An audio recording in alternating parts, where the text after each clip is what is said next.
सातारा जिल्ह्यातील औंध हा भाग दुष्काळी भाग म्हणून ओळखला जातो। या दुष्काळी भागात पाण्याची कमतरता असताना देखील शेतकरी मोठ्या प्रमाणावर शेती करताना आपल्याला पाहायला मिळतात। ढोबळी मिरचीचं हे उत्पादन घेताना तब्बल 5.5 एकरामध्ये जगदाळे या शेतकऱ्यानं 5.5 एकरामध्ये ढोबळी मिरचीचं उत्पादन घेतलं। मात्र रोपवाटिकेच्या फसवणुकीनंतर ह्या 5.5 एकरामधलं नुकसान या जगदाळे शेतकऱ्यांचं झाल्याचं आपल्याला एकंदरीत पाहायला मिळतंय। हे जी रोपं तुम्ही बघताय ते ढोबळी मिरचीची आहे। त्याची उंची खुटल्यामुळं या ठिकाणी मोठ्या प्रमाणावर शेतकऱ्याचं नुकसान झालं। त्यामुळं शेतकरी आता हतबल झाल्याचं पाहायला मिळतंय। शेतकऱ्यांची आत्ताची परिस्थिती काय आहे, किती रुपयाचं नुकसान झालं तुमचं आणि काय सांगाल आत्ताच्या याबाबत? याच्यात माझा खर्च सर्वसाधारण 10 लाख रुपये खर्च झाला आहे आणि वजनी जर पकडलं तर 150 टनाचं माझं नुकसान झालेलं आहे। पैशात जर म्हणाल तर सर्वसाधारण 60 लाखाच्या आसपास नुकसान झालं आहे। आता दर जर समजा जास्त वाढीव मिळाला तर 60 लाखापेक्षाही प्लस उत्पन्न मिळणार। जर दर मायनस झाला तर 60 लाखाला मायनस बी होऊ शकतं। पण वजनामध्ये जर पाहिलं तर 150 टनाचं माझं नुकसान झालेलं आहे। आणि नुकसान होण्याचं कारण एकच, वाघमोडे हायटेक रोपवाटिका याच्यातून मी 48,000 रोपं आणली होती आणि ती रोपं आणल्यानंतर तिने मला चांगल्या दर्जाची रोपं दिली नाहीत। तर ती रोपाचा दर्जा असा होता की प्रत्येक झाडाचं जर मूळ पाहिलं तर ह्याची प्रत्येक झाडाची मुळी वाकडी आहे।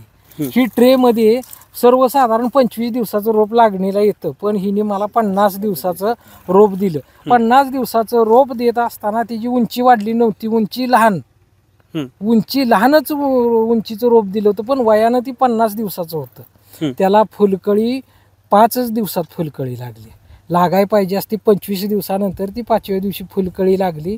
नंतर समजलं की जास्त दिवसाचं रोप असल्यामुळं उंची खुटवल्यामुळं त्याचं मूळ आहे ती ट्रेमध्येच त्याची कॉईल तयार झाली, ह्याला कॉइलिंग म्हणलं जातं। आणि खाली कॉइलिंग तयार झाल्यामुळं झाडाची उंची वाढली नाही, झाड जेवढं पाहिजे तेवढ्या पद्धतीनं ग्रोथ झालेलं नाही। ठीक आहे, झाडाची उंची वाढली नाही, मात्र फळं कशी येत होती त्याला, फळांचं काय आणि एकंदरीत जर बघायला गेलं तर कितीचं नुकसान होतंय आपलं? आता हेच बघा तुमच्या समोर आहे, ही गवत आहे, गवताचं सोटमूळ बघा आणि ह्या ढोबळी मिरचीचं सोटमूळ बघा।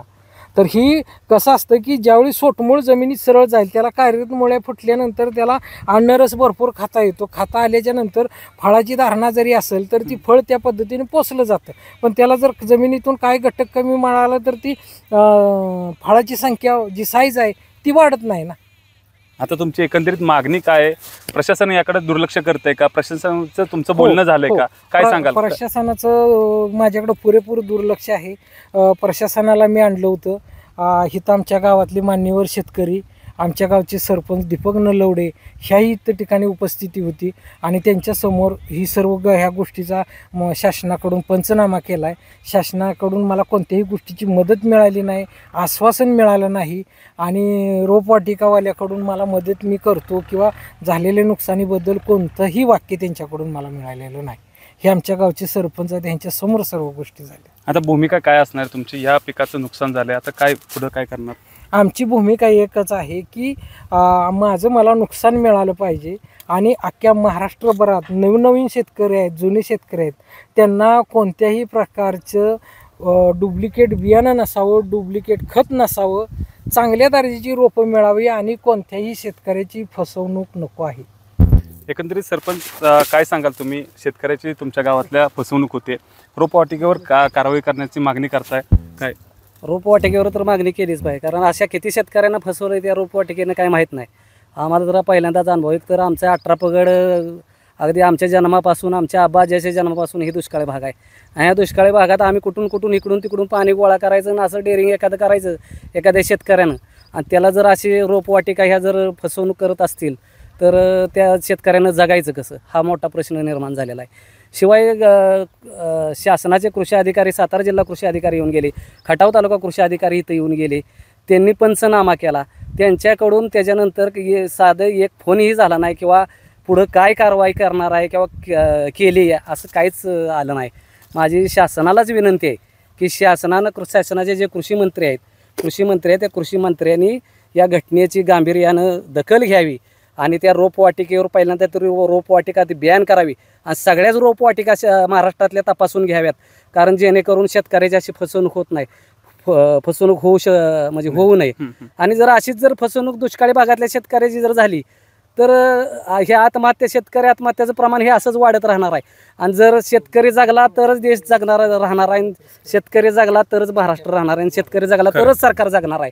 तर सरकारनं याच्यावर गांभीर्यानं लक्ष द्यावं आणि या शेतकऱ्याला पाठबळ द्यावं अशी माझी नम्र विनंती आहे. शेतकरी म्हणून तुम्हाला काय वाटतंय, काय नेमकी परिस्थिती आहे आत्ताची? तर शेतकरी म्हणून एकच वाटतं की या शेतकऱ्यावर जो अन्याय झाला आहे आपल्या राज्य शासनाकडून बी आणि त्या कृषी रोपवाटिकेकडून, तर त्या रोपवाटिकेचं लायसन बंद करून आणि त्याच्यावर कारवाई करून किंवा त्याच्याकडनं नुकसान भरपाई घेऊन आणि राहिलेली काही मदत शासनानं आपल्याला मदत त्यांना शेतकऱ्याला करून त्याचा तो मार्ग काढावा एवढंच वाटतं.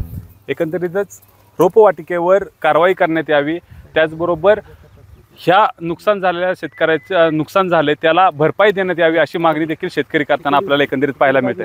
कॅमेरामॅन ओमकारसह वैभव बोडके, एबीपी माझा, सातारा. एबीपी माझा, उघडा डोळे बघा नीट.